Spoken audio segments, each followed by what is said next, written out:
Jérete, hoy es 9 de noviembre de 2023.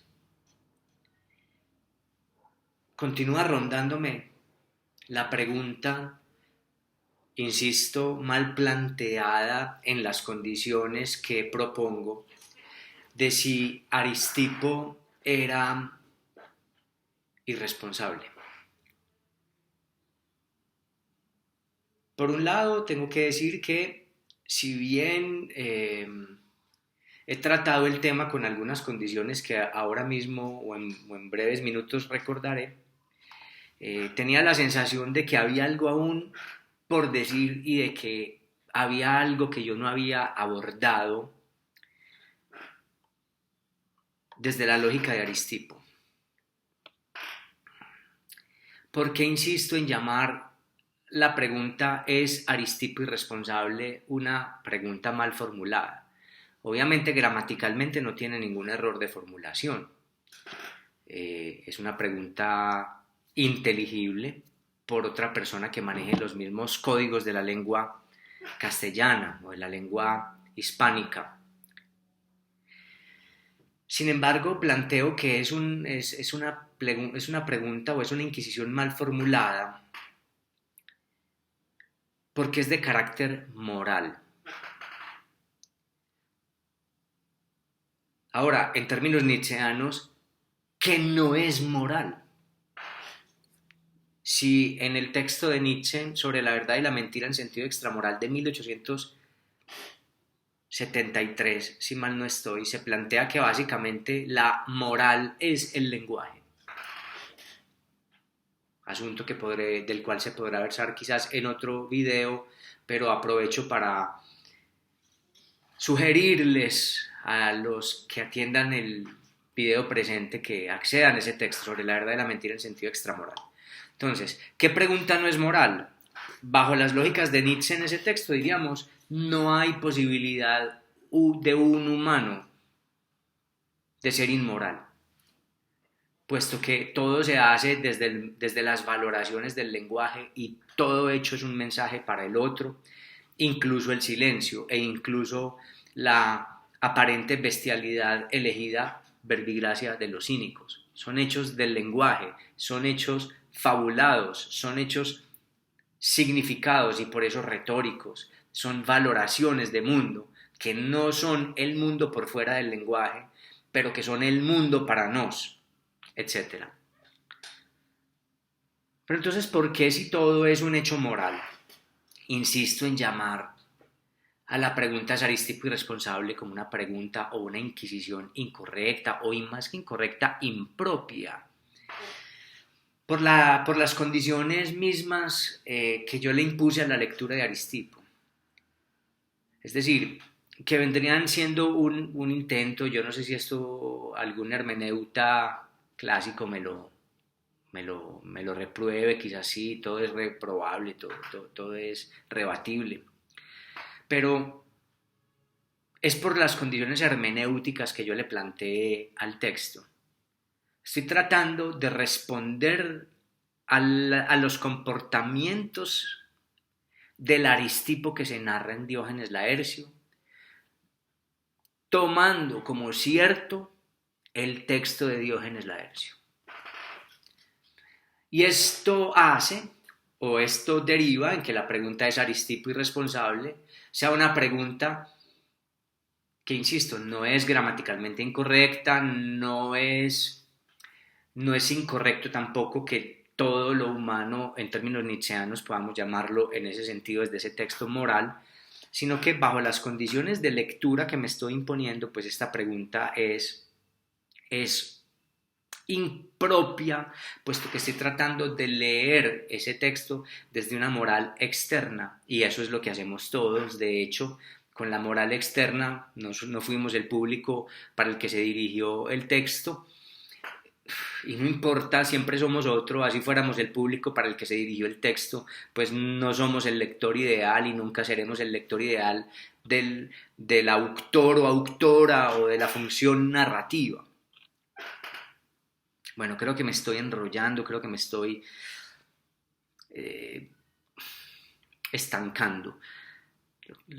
Simplemente estoy tratando de decir que hablar en términos de responsable o irresponsable, de bueno o de malo, para leer a Aristipo como estoy queriendo leerlo, bajo las condiciones que me impuse para leerlo, no ha lugar. Esa pregunta no tendría lugar.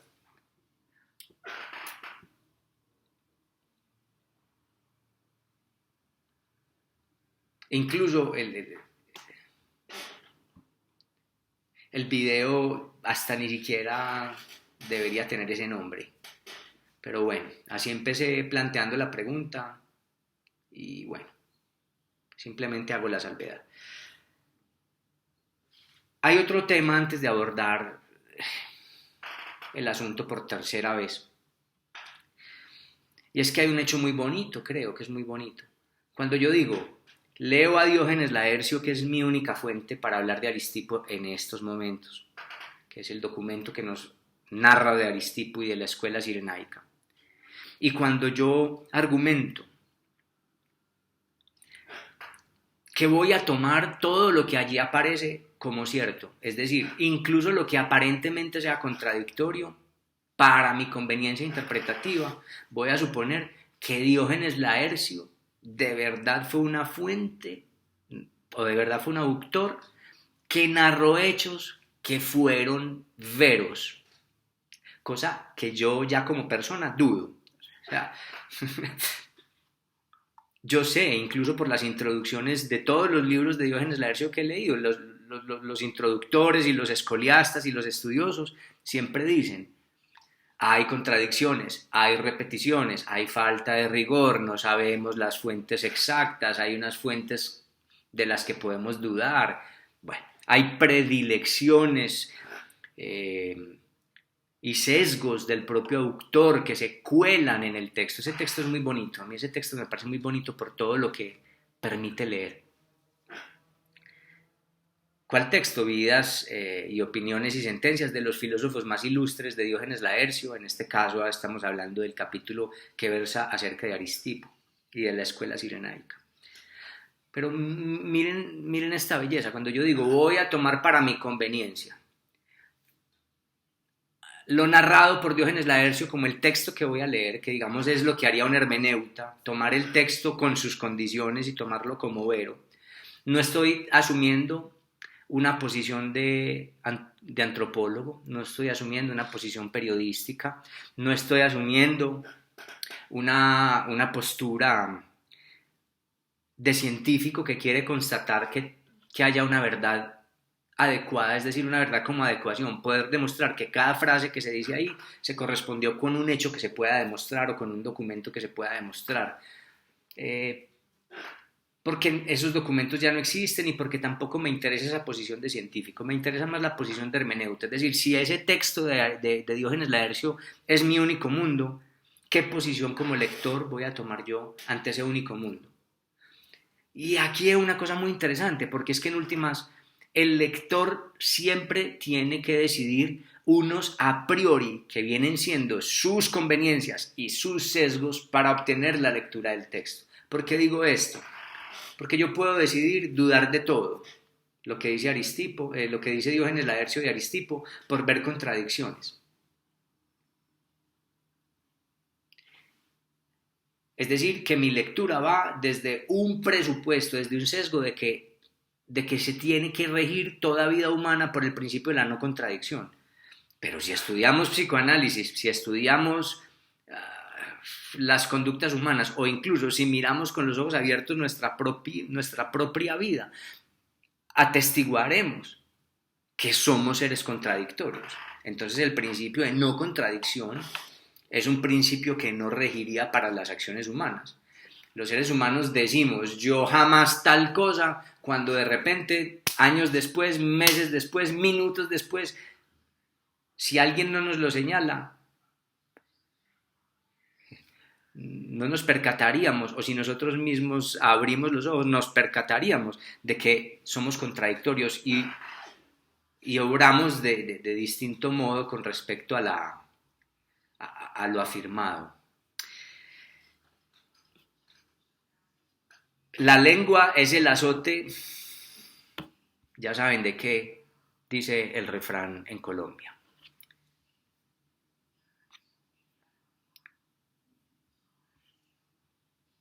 ¿Por qué digo que este hecho es bonito? Porque es que en últimas leer es tomar decisiones morales para leer. Segundo, y decisiones de conveniencia. Yo también dije que leeré a Diógenes Laercio en su narración. Bueno, primero, que no voy a dudar de la autoría de Diógenes Laercio. Si escribió verdaderamente Diógenes o no, no me importa. ¡Pam! Primera decisión.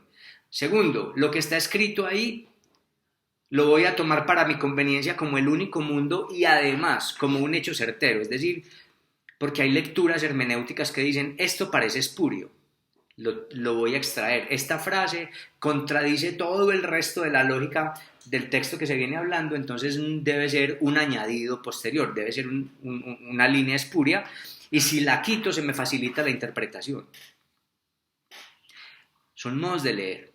Yo no estoy leyendo bajo la lógica de ver qué fragmentos son verdaderos, qué fragmentos me resultan falsos, sino que si tomo a todo el texto, insisto, como un hecho verdadero, como un hecho que realmente acontece, o más bien, si no les place esa descripción, lo voy a decir distinto. Si, aunque me parezcan contradicciones, voy o seguiré la, la ficción narrativa que el texto pareciera solicitar. Es decir, estos son los hechos de Aristipo, todos, contradictorios o no, dudosos o no, todo lo que hay aquí lo narro, es decir, seguir el pacto de ficción o el pacto ficcional del texto. Eso es lo que estoy haciendo, seguir ese pacto ficcional para mi conveniencia. En últimas, hay muchísimos modos de leer. ¿Qué significa muchos modos de leer? Que el lector, que en últimas siempre es un ser humano de carne y hueso, así como no existe el lenguaje desencarnado de quien lo usa, tampoco existe la función del lector desencarnada de quien la asume. Es que quien la asume, el ser humano que la asume, decide fungir como lector, es que las mitologías contemporáneas, como decía Borges, son muy tristes. Yo quiero hablar más bien en términos un poco más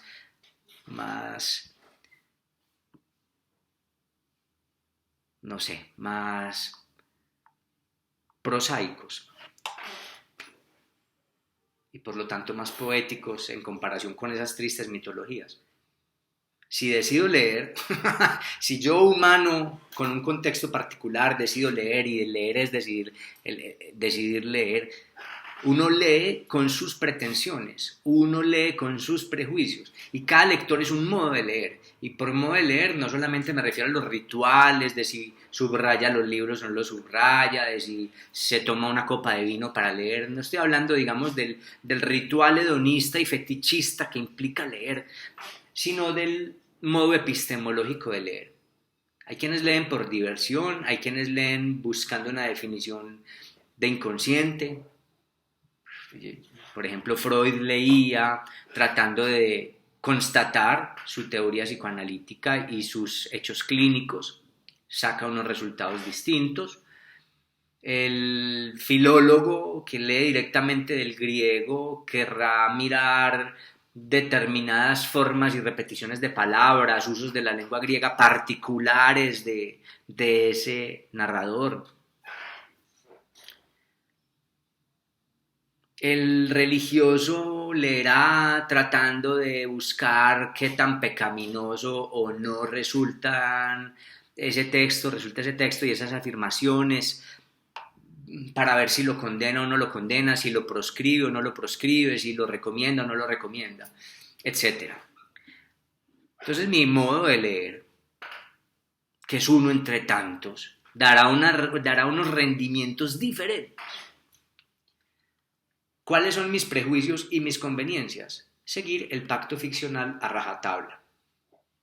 Independientemente de si aquí dice Aristipo no comía patatas y al final del texto dice y Aristipo comió patatas, pues yo no lo tomaré como un hecho de exclusión. Diré más bien, si el pacto ficcional del texto me está planteando esta lógica, ¿qué implica dentro de esta lógica? Que es decir, que en este mismo pacto ficcional existan estas dos afirmaciones aparentemente contrarias. Vuelvo al tema, o más bien voy concretándolo.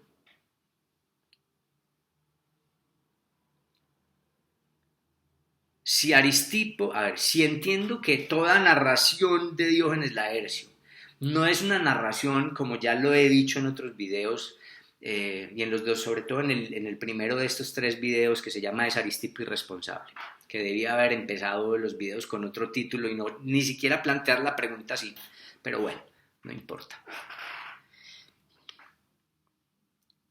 Si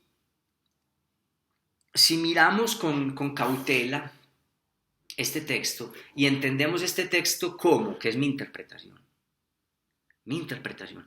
que aquí no se narran hechos biográficos al estilo del documentalista o al estilo del periodista, hechos que deban ser contrastados, hechos que deban ser corroborados, sino que son interpretaciones filosóficas de una ética, que cuando aquí se hable, muy parecido a los mitos.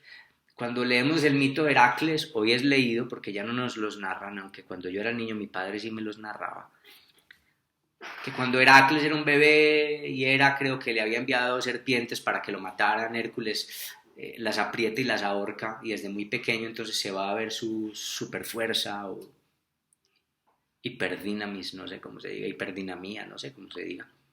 Es decir, el mito nos lo narra no para que lo contrastemos con un hecho factual o fáctico, sino porque tiene que ver con lo que va a ser la caracterización del personaje Heracles. Es un tipo súper fuerte, se ve desde pequeño. Y hay una inquina de la diosa Hera, esposa de Zeus, por razones que ahora no explicaré, y quiere deshacerse del niño.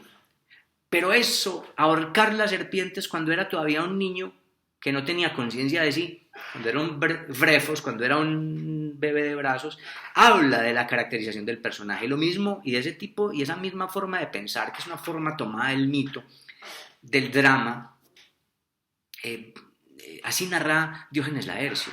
Todo lo que nos narra de Aristipo no es un hecho fáctico que deberíamos buscar como periodistas o como arqueólogos o como historiadores, sino que es un hecho ético. Todo se narra para enseñarle una ética al lector, en este caso la ética de la escuela cirenaica. Y por eso pienso que si la persona llamada Diógenes Laercio incluye afirmaciones que son aparentemente contradictorias y él no dice, porque en momentos él dice, esta frase yo la he dicho también para otro autor. Por ejemplo, esta discusión lo veremos muchas veces en el texto de Diógenes Laercio. Esta anécdota también la he referido para Diógenes, el cínico. Entonces, el narrador Diógenes Laercio se percataba de aparentes contradicciones o de que un mismo hecho la tradición se lo atribuía a distintos. Estamos todavía en una lógica como casi dramática, casi mítica, que me parece muy hermosa. Entonces, para resumir, y llevo 18 minutos aquí para dar a entender lo siguiente. Para mi conveniencia, mi modo narrativo es hacer un pacto ficcional o entender el pacto ficcional con el texto de este modo, y eso me dará unos rendimientos hermenéuticos, unos rendimientos semánticos. Y modo de leer o pacto ficcional tiene que ver con las elecciones a priorísticas, yo no sé si eso exista, pero a priori que hace el lector desde sus esperanzas, sus sesgos y sus anhelos epistemológicos, que en últimas también son otro sesgo. Pero de eso hablaré en otro momento. Con todo esto de nuevo enfatizado, de nuevo patentado, volvamos a la anécdota. Diógenes Laercio narra 2 hechos con respecto a unos hijos o a haber dejado en embarazo a unas mujeres.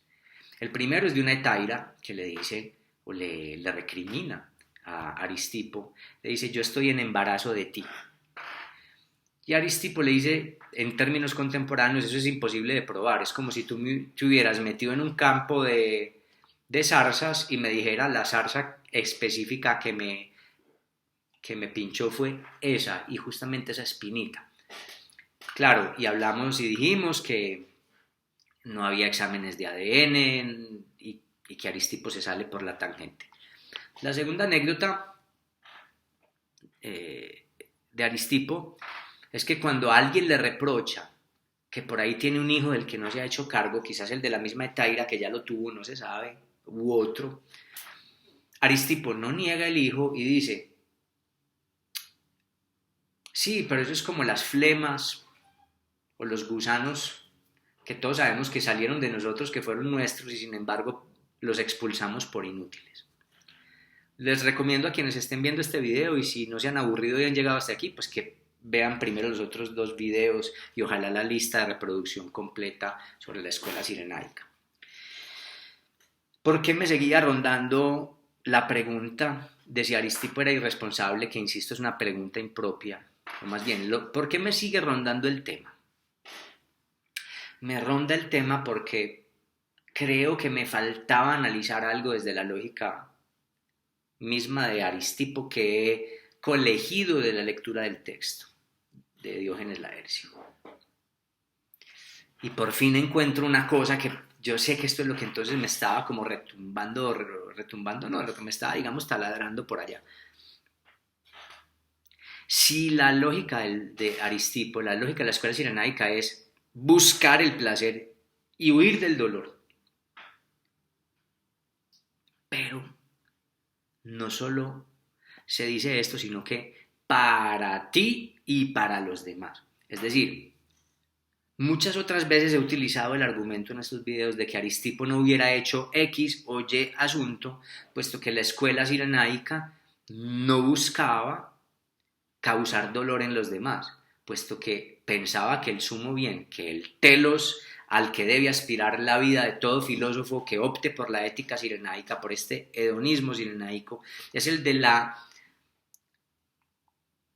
hipocrítica y es el de la búsqueda del placer y la huida del dolor. Y a esto lo llamamos utilidad, lo llamamos estrategia, si quieren, yo lo he llamado hipocrítica, por razones que expliqué en videos anteriores y que los invito a ver.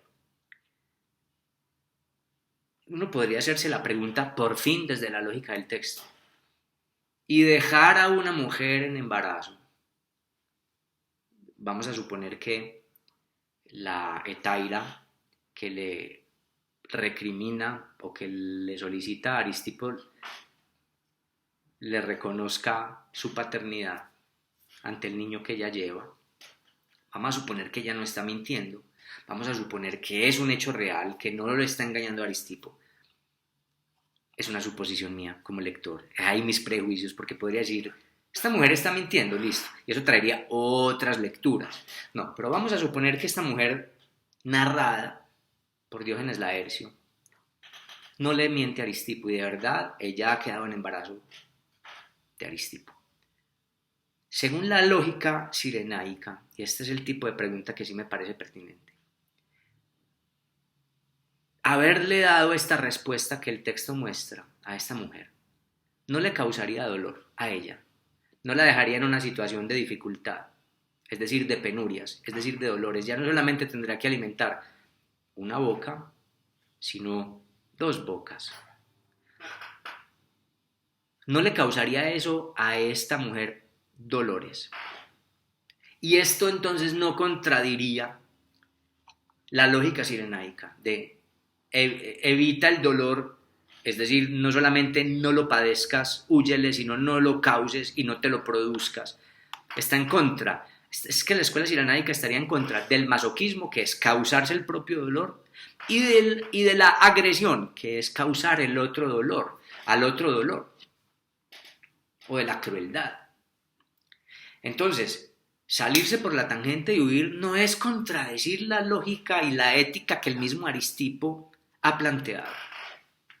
Y creo que es en este sentido en donde yo intuía la pregunta de irresponsabilidad de Aristipo. No desde la moral de si hay que asumir la paternidad o no, sino desde la lógica que él profesa no le está traicionando. Ay, por fin creo que he hecho bien la pregunta. Examinemos. Vamos a ver a qué puedo llegar, porque siempre que acabo el video me quedo pensando y se me ocurren otras posibilidades, pero nunca nadie lo dice todo de nada, nunca nadie es todo,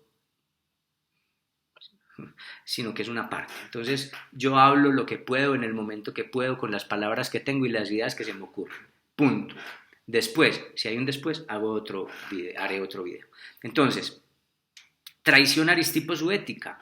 Y parece ser que aquí hay un hecho paradójico. Aristipo le causa o podría causarle dolor a alguien. ¿Cómo responder desde la lógica que he inferido o que he colegido del texto? Lo cual no significa que esté de acuerdo con la manera en que Aristipo actúa. Recuérdese, no estoy haciendo interpretaciones para quedar bien con nadie. No estoy haciendo interpretaciones morales. Ni me interesa en términos epistemológicos cuál es el modo de leer, cuáles son los sesgos, cuáles son las aspiraciones epistemológicas, religiosas o éticas que tenga cada lector y cada persona que atienda estos videos. Yo estoy pensando, epistemológicamente estoy pensando mi tema, a ver qué soy capaz de decir.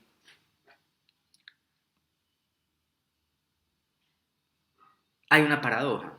Aristipo, si acepta la paternidad, se llena él de dolores porque tiene que asumir unas responsabilidades, trabajar, no sé qué responsabilidades pues más hubiera en el tiempo de la antigüedad o en estos tiempos de los inicios del helenismo, cómo vivía alguien y qué le implicaba o qué le hubiera implicado a Aristipo. Lo que sí creo es, le iba a cambiar su forma de vida. Para toda persona que asume un hijo, que decide, porque asumir un hijo siempre es una asunción, hay gente o que como Aristipo no asume y se escapa, o que aun cuando se queda con esa pareja le hace al niño y a la pareja la vida un infierno, y eso tampoco es asumir la paternidad ni la vida en pareja, o bueno, o asumirla de un modo pues que no causa bienestar, como fuere. Aristipo se encuentra en la paradoja de si acepto la paternidad pierdo mis placeres o me cambia la vida para no causarle dolor a ella ni al niño que nace. Serían dos personas, es decir, dos dolores, dos vidas adoloridas. Si renuncio a mis placeres o me voy por no renunciar a mis placeres y que se defiendan solas esas personas con sus dolores.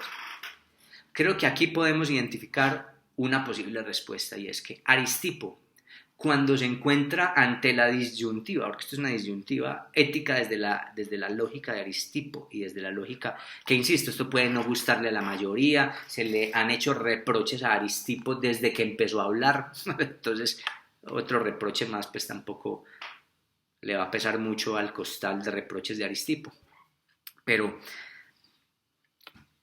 cuando se trata de elegir entre los placeres de los demás y los propios placeres, es decir, cuando causar placer en los demás supone un dolor para mí, Aristipo da una respuesta desde su lógica, que es una lógica utilitarista, que es una lógica hipocrítica, que es una lógica de estrategia del poder.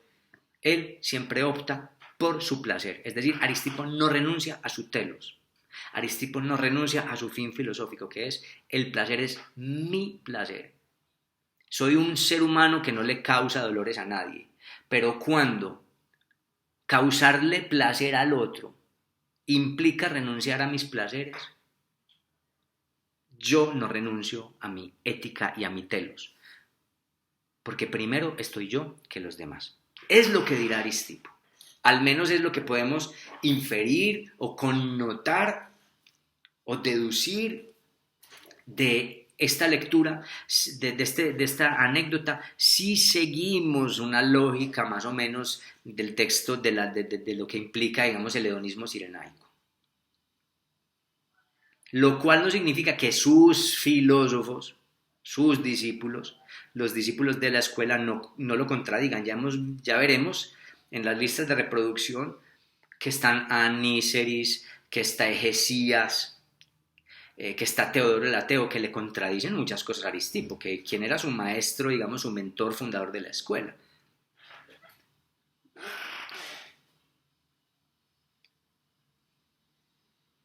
Aristipo entonces prepondera, qué verbo tan bonito, hace rato no lo utilizaba. Aristipo prepondera su placer sobre el de los demás cuando le toca elegir. Él conviene los placeres, él pacta los placeres. Pero cuando ese pacto implica menguar, renunciar al propio placer, Aristipo no renuncia. Entonces uno lo puede leer de diversos modos. Aristipo es fiel a su telos. Seguir mi propio placer, no importando qué, sin dañar a los demás. Pero si hay daños colaterales, aun cuando yo no me proponía dañar, pues opto por mi placer. ¿Qué podría deducirse filosóficamente? Que al placer no se renuncia. Y mucho menos por obligaciones de índole moral. Es una conclusión que puede sacarse de esta lógica del texto. Insisto, que desde las lógicas contemporáneas y desde la ley, en donde se dice que todo el que tiene un hijo se tiene que hacer cargo de él y que si no una madre puede demandar, esa lógica pues no estaba en el mundo antiguo y por lo que yo me fantaseo o me figuro, creo que Aristipo, aun cuando hubiera habido leyes de ese tipo, Aristipo se hubiera hecho el Manuel, se hubiera desentendido. Podemos leerlo desde la filosofía y decir, Aristipo es fiel a su filosofía, como todos los de las escuelas helenísticas y desde Sócrates mismo, ir hasta las últimas consecuencias, con su telos, con su idea de sumo bien. Entonces, clarifico, Aristipo no quería dañar a nadie, no iba dañando al mundo o a la gente, siempre buscaba su placer y pactaba los placeres y era una estratega de cómo conseguirlo. A eso lo llamamos hipocrítica. Hipocrítica en esta escuela, esa palabra no significa eso siempre, pero aquí lo vemos como una especie de hipocrítica, una estrategia del placer. Lo expliqué en el primero o segundo video, los invito a verlo. Filosóficamente hablando podemos deducir esto. Aristipo, como cualquier filósofo, de la antigüedad, cuando por fin ha encontrado un sumo bien, se arroja a él. Recuerden a Marco Aurelio.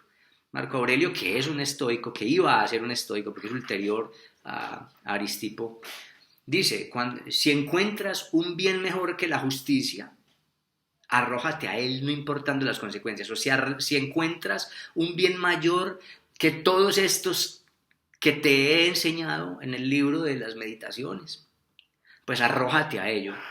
Esto que te enseño en este libro de las meditaciones son lo que la escuela estoica nos ha enseñado y lo que hemos podido más o menos entender por sumo bien. Pero si estábamos equivocados, si hay una cosa mejor que todo lo que hay aquí, bota todo lo que hay aquí y arrójate al sumo bien, sin importar. ¿Qué? Entonces, miren que eso está en todas las escuelas filosóficas. Cuando usted esté seguro, y bueno, ¿qué es estar seguro? Es una sensación seguramente. Pero cuando usted esté seguro de que este es el sumo bien, arrójese a él, sin dañar a nadie. Pero y he aquí la disyuntiva, cuando Aristipo tiene que elegir entre causarse dolor y pesar a sí mismo y renunciar al placer por satisfacer la moral del otro o hacerse cargo de cosas que él no se quería encargar, no renuncia. Él es un filósofo en ese sentido estricto. No emulable, seguramente para muchos no. No es un hombre admirable, seguramente para muchísimos no. Insisto, no se trata de la moral de los que atienden los videos, ni de los lectores. Se trata de deducir la moral que el texto de Aristipo me permite deducir. Estoy tratando de deducir quién era Aristipo en ese texto y qué escuela cirenaica puedo deducir desde el pacto narrativo de ese texto. porque puede haber una interpretación que también di la vez pasada, moral, es decir, impropia, y es, Aristipo usa toda esa lógica filosófica para desentenderse de lo que no le conviene y para justificar sus sesgos y sus prejuicios y para ser un vividor. Aristipo realmente, que es un reproche que se le hizo muchas veces durante muchos siglos, Aristipo realmente no era un filósofo, sino que era un vividor, que acomodaba las etiquetas filosóficas que le convenían a él para satisfacer sus placeres y no tenía como mucho rigor filosófico, dirán muchos. Bueno, pero creo que ese no es el modo en el que estoy intentando leer este texto. Aristipo entonces entenderá el egoísmo como una virtud. El hedonismo es básicamente, inicialmente, egoísta, lo cual no significa desentenderse del otro, dañar al otro, pasar por encima del otro. Lo he explicado mucho en otros videos, pero cuando toca elegir entre el otro y la moral, el otro y su moral, en relación con mi ética, con mi telos, siempre opto por mi telos, aun cuando el otro se enoje. Y segundo asunto que podemos colegir de esta anécdota y de esta forma de leer es que Aristipo podría haberle dicho, mira las enseñanzas que yo he planteado de este hedonismo, porque si tú sufres o te quedas sufriendo por creer que yo soy el padre de este hijo o de esta hija, es porque optas por sufrir, porque incluso teniendo un hijo que no podemos demostrar sea el de Aristipo, tú puedes elegir vivir placenteramente sin depender de mí ni de nadie. Claro que algunos dirían en términos contemporáneos, mucho cínico, mucho sinvergüenza, mucho descarado, ¿cómo le va a decir eso además? Listo, entiendo. Pero estoy tratando de dilucidar, estoy tratando de componer o de figurarme cuál es la lógica que hay en este texto. Entonces, sí, me parece muy tenaz. Seguramente que con las leyes contemporáneas se perseguiría a Aristipo, se lo demandaría y se lo haría responder por la paternidad. Sin embargo, recuérdese también, es que esto es muy difícil, Aristipo no trabajaba, Aristipo no tenía un sueldo. Cuando llegue la demanda, Aristipo diga, yo ni siquiera tengo plata para mí, yo soy un mantenido. Aristipo era un mantenido, se hacía mantener recuérdese que ese es el reproche que le hace Diógenes el cínico.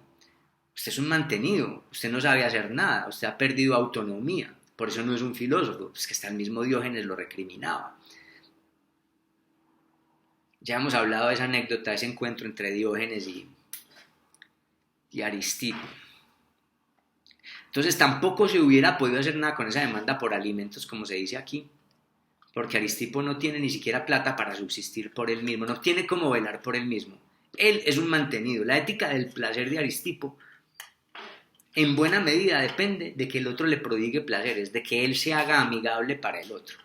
Aunque siempre lo dijo, cuando el otro no quiera darme placeres, yo me voy. Él siempre le dijo a los demás, es que además de aquí se puede deducir otra cosa, él siempre le dijo al rey, pues, o al gobernante, o al Vasilevs, o al Tíranos, no sé cómo se lo llamaba, Dionisio de Siracusa, usted no tiene poder sobre mí. El día en que usted me expulse, me proscriba, me restrinja los placeres que me da, yo me voy y mendigo. Yo prefiero la mendicidad a la esclavitud. Entonces también uno pudiera interpretar desde esta anécdota que lo que Aristipo le diría a esta mujer es, no dependa de mí. Es horrible, porque eso suena horrible. No dependa de mí. Usted puede vivir placenteramente con ese hijo o hasta sin ese hijo. Es que yo no sé, yo no le veo. Aristipo tuvo una hija de la que no sé qué tanto se encargó, que es Areta o Areti en griego, Areti, a quien le encarga su escuela. Es decir, Aristipo tuvo una hija. El hecho de que hubiera tenido una hija y le hubiera entregado su escuela en Cirene Es decir, Aristipo ni siquiera se hizo cargo de su escuela, enseñó todo lo que sabía su hija. El texto sí dice, la educó del mejor modo posible, como él entendía la virtud. Y se fue a seguir viviendo la vida y a ella la dejó instalada en la escuela y le dijo, a usted es la encargada de mantener mis ideas vivas. Seguramente le dijo, si tú quieres. Y parece ser que ella quiso, mantuvo la escuela y fue la que le dio la formación a la primera camada de filósofos hedonistas, incluyendo a su propio hijo, el hijo de Areta, que se llamó también Aristipo en nombre del papá, del papá de ella, del abuelo del niño, y que se lo llamó Aristipos o Mitrodidactos, Aristipo el enseñado por su madre. Así como Areta fue enseñada por su padre, Aristipo, diríamos segundo, Aristipo Junior, fue enseñado por Areta. Tema complicado si seguimos pensándolo en términos de la moral de cada lector, que insisto, cada lector no solamente tiene el derecho de tener su moral y sus exigencias y esperanzas morales, sino que es que no podemos hacer otra cosa más que leer desde nuestras posiciones hipolépticas, desde lo que aspiramos que el mundo sea. Pero esto es un ejercicio hermenéutico de mi parte. Quiero ver qué se puede sacar en una lectura que no sea estrictamente de moralina. Y aún así eso es imposible, porque incluso la ciencia positiva es un sesgo humano.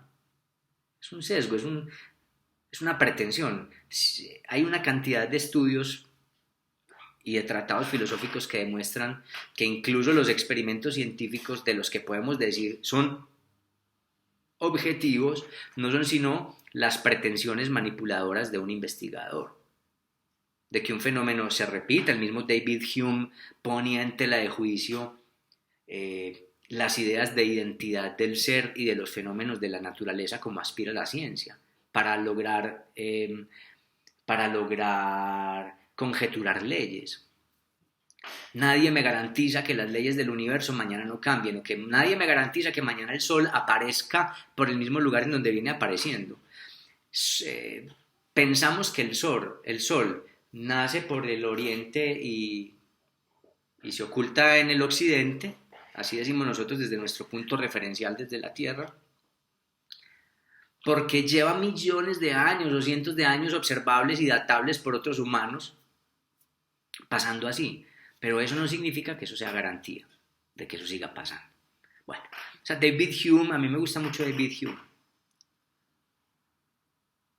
por asuntos que plantea. Pero bueno, lo que quería decir es que incluso los experimentos científicos, o el mismo Heidegger dice, todas las aspiraciones de objetividad y los métodos positivos de la ciencia positiva o de las ciencias naturales son especulaciones filosóficas, son actos abstractos filosóficos. Es decir, el modo de leer, el modo de operar, el modo epistemológico de sacar un objeto que tiene el científico es otro sesgo, que da rendimientos distintos. Es que la palabra sesgo no es peyorativa. Sesgo es aspiración, sesgo es perspectiva, sesgo es lugar desde el que se mira, sesgo es lugar desde el que se exige. Y volvemos incluso con la afirmación nietzscheana: no se puede vivir más que moralmente.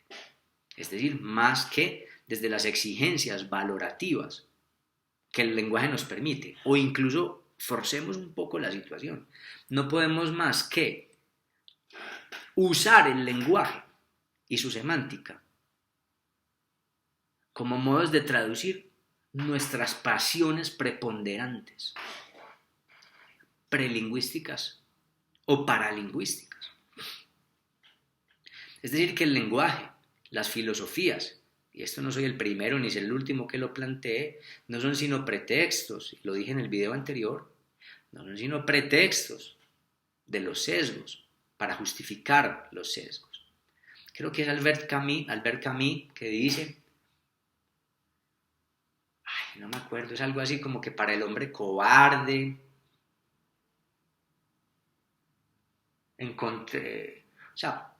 encontrará la manera de justificar en su filosofía su cobardía, algo así, o yo ya no sé si estoy mezclando a Nietzsche con Camus, yo ya no me acuerdo. Por ejemplo, Nietzsche lo plantea más fácilmente, dice, toda la filosofía socrática o mucha parte de la filosofía socrática, esto se puede rebatir, todo es rebatible, no importa, pero él llegó a decir que Sócrates le temía al placer, le temía a lo dionisíaco y toda su filosofía no es más que una justificación, poniendo a Apolo como anclaje, el oráculo de Apolo como anclaje, y poniendo pues todas sus moralinas como anclaje, para justificar su miedo al placer, y poniendo el placer como un asunto dilatado, como un asunto ulterior, como un asunto que ya no tiene cuerpo, como un asunto meramente del alma. Nietzsche dice, eso es puro miedo al cuerpo, eso es puro miedo al placer, puro miedo al vitalismo, por ejemplo, Aristipeo. Uy, qué video tan largo. Bueno, se suponía que iba a ser más corto, pero creo que debía clarificar esto. Creo que por fin logró otra manera de ver la pregunta, porque me faltaba ver, bueno, y si Aristipo habla del placer, entonces, ¿qué pasa con el placer de la otra persona? Que le pregunta a Aristipo. Y parece ser que Aristipo, hay un punto en el que no renuncia, y ese punto es un egoísmo. ¿Será entonces si estoy en lo correcto o si es plausible? Porque es que no sé, es que se me cuelan, digamos, los vocablos cotidianos. Pero atendamos a Paul Ricoeur cuando dice no hay interpretaciones falsas o verdaderas. No hay interpretaciones correctas o incorrectas. Lo que hay es interpretaciones plausibles o menos plausibles. Si mi interpretación es plausible, creo que se puede, digamos, derivar una cierta lógica aristipea que vemos narrada e interpretada por Diógenes Laercio en este texto. No sabemos si el Aristipo de carne y hueso, y no nos interesa, hubiera leído el texto de Aristipo, si el Aristipo de carne y hueso hubiera leído el texto de Diógenes Laercio, lo hubiera aprobado, como sucede en la novela de Nikos Kazantzakis, La última tentación de Cristo, que creo que hay un momento en que Jesucristo coge uno de los evangelios de uno de los apóstoles que era evangelista y lee lo que ha escrito y dice, ¿qué es esta bobada? Yo no dije nada de esto no soy yo no me siento identificado con nada de eso. No sabemos si Aristipo, habiendo leído el único texto que tenemos de Diógenes Laercio sobre Aristipo, lo hubiera aprobado. No nos interesa, porque no estamos en posición de científico, ni de viajar a mundos paralelos, ni al pasado para constatarlo. Se trata de mirar qué podemos sacar hermenéuticamente del pacto ficcional, declarando cuáles son los sesgos desde los que yo leo o las pretensiones desde las que yo leo. Eso dará unos rendimientos rebatibles, confrontables, porque cada lector es otro modo de leer. Muchas gracias por atender este video, si es que lo atendieron, qué video tan largo, quizás muy aburridor, no lo sé, pero insisto, mi intención no es entretenerlos, lo lamento, sino pensar, yo. Quiérete, ya, hasta una próxima, si es que hay una próxima.